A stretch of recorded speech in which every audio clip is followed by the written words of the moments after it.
Bonsoir à tous et bienvenue à Perspective. Hier, le pape a livré sa réflexion traditionnelle lors de la prière de l'Angélus, place Saint-Pierre. Le Saint-Père a centré son discours sur l'abolition de la peine de mort. En effet, la communauté Sant'Egidio organise un colloque international ce lundi et mardi sur ce sujet à Rome. À l'issue de l'Angélus, des milliers de boîtes Misericordina ont été distribuées aux fidèles. Elles contiennent un chapelet, médicaments spirituels. Écoutez un résumé de son discours. Je fais appel à la conscience des gouvernements afin de parvenir à un consensus international pour l'abolition de la peine de mort et je propose à ceux d'entre eux qui sont catholiques de faire ce geste courageux et exemplaire qu'aucune sentence ne soit exécutée durant cette année sainte de la miséricorde. Des paroles qui s'adressent plus particulièrement aux chrétiens pour qu'ils s'engagent à annuler cette pratique barbare et de tout faire pour améliorer la situation de ceux qui vivent dans les prisons. La société moderne, a fait remarquer le pape, a aujourd'hui la possibilité de réprimander efficacement les criminels sans ôter à la personne l'occasion de se racheter. Le droit inviolable à la vie est aussi réservé aux criminels.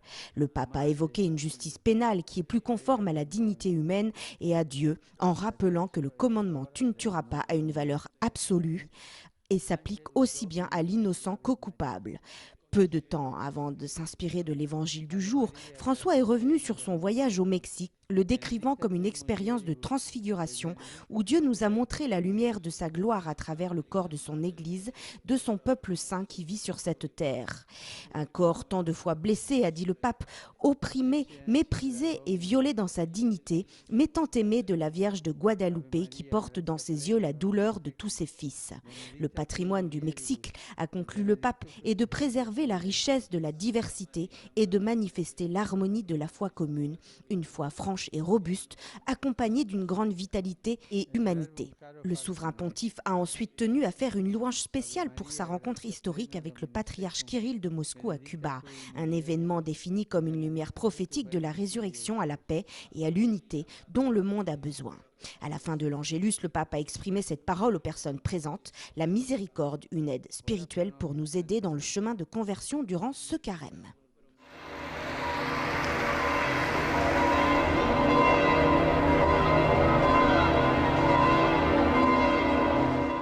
Place Saint-Pierre, samedi dernier, le Saint-Père a livré sa deuxième catéchèse pour l'audience jubilaire. Une fois par mois, pendant toute l'année jubilaire, le Saint-Père donnera une catéchèse sur la miséricorde.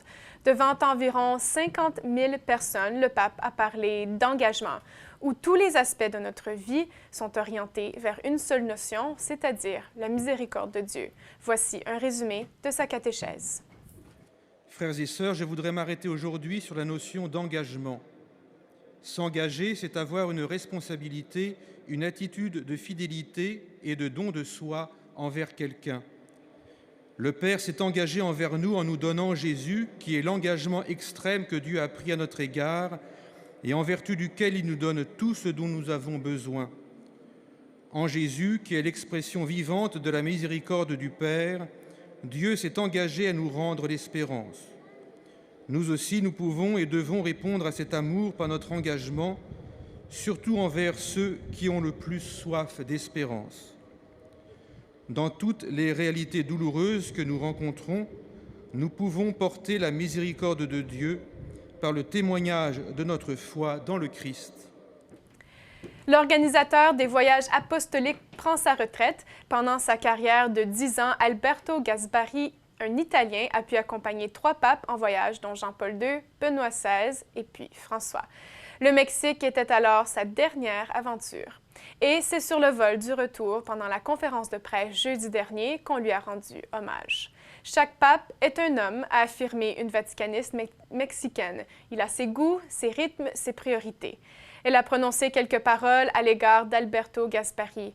Celui-ci a réussi à les interpréter tous les 3, disait-elle. Monseigneur Mauricio Rueda Beltz le remplacera à compter du 29 février prochain.